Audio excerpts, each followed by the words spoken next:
शहरी विकास मंत्री सुरेश भारद्वाज ने कहा कि केंद्रीय बजट देश के बुनियादी ढांचे के विकास को गति देगा। उन्होंने कहा कि ये बजट अधिक रोजगार व बेहतर सुविधाएं सृजित करेगा। उन्होंने कहा कि भारत की अर्थव्यवस्था कोरोना काल में भी विश्व में सबसे तेज गति से प्रगति करने वाली अर्थव्यवस्था है। ये केंद्रीय बजट देश की अर्थव्यवस्था की गति को और तीव्रता प्रदान करने वाला बजट है। इसमें विशेष रूप से प्रधानमंत्री गति शक्ति को शामिल किया गया है, जिसके मुख्य कारकों में सड़क, रेल मार्ग, हवाई मार्ग, विमानपत्तन, माल परिवहन, जलमार्ग और लॉजिस्टिक अवसंरचना शामिल है। उन्होंने कहा कि विश्व में विकसित देशों ने सबसे पहले अपनी परिवहन सेवाओं को संवारा है और सुदृढ़ बनाया है। इस बजट में 20,000 करोड़ रुपए केवल सड़क परिवहन के लिए निर्धारित किए गए हैं। ये एक सराहनीय कदम है। उन्होंने कहा कि बजट में भारत के बड़े शहरों में बेहतर शहरी नियोजन का प्रावधान है, जिसमें स्थायी उपायों और सार्वजनिक परिवहन पर ध्यान दिया गया है। सुरेश भारद्वाज ने कहा कि भारत सरकार ने सहकारिता मंत्रालय का गठन किया है। इस बजट में सरकार ने सहकारी समितियों के डिजिटलीकरण को आगे बढ़ाने के लिए योजना सहित अनेक योजनाओं के लिए 1,000 करोड़ रुपए से अधिक का आवंटन किया है। उन्होंने कहा कि इंफ्रास्ट्रक्चर को बढ़ावा देने से हिमाचल प्रदेश को भी लाभ होगा। उन्होंने कहा कि इस बजट से प्रदेश में भी रोपवे, सड़कें, बेहतर शहरी और ग्रामीण बुनियादी ढांचा विकसित होगा।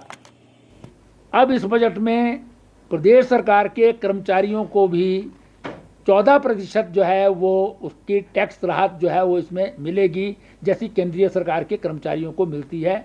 ये इसमें विशेष प्रावधान जो है वो किया गया है। और सबसे बड़ा जो है सौर विद्युत के लिए भी जो है वो विशेष प्रावधान किए गए हैं।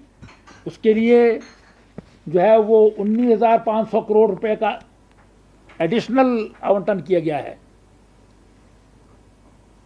ये भी पहाड़ी क्षेत्रों के लिए, हिमाचल जैसे क्षेत्रों के लिए बहुत महत्वपूर्ण है। हम सौर ऊर्जा में जो है वो आगे बढ़ सकते हैं और सबसे बड़ी चीज़ जो है वो ग्रीन एनर्जी मिलेगी हमको। मतलब ग्रीन एनर्जी प्राप्त हो, एनवायरनमेंट जो है वो ठीक रहे, उसके लिए जो है वो केंद्रीय सरकार द्वारा बजट में प्रावधान किया गया है। ये बहुत ही महत्वपूर्ण है। और विशेष रूप से शहरी क्षेत्रों को जो है वो अर्बन प्लानिंग में जो है वो केंद्र सरकार की सपोर्ट मिलेगी।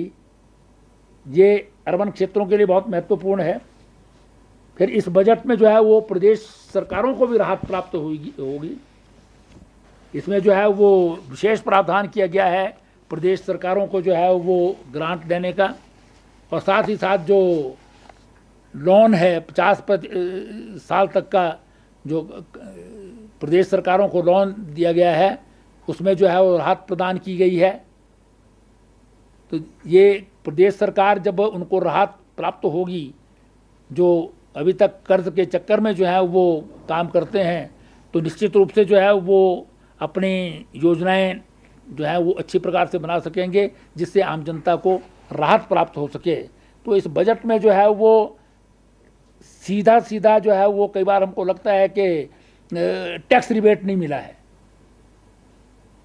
लेकिन जो इसके कारण लाभ होने वाला है उससे लोगों की इनकम ही बढ़ने वाली है।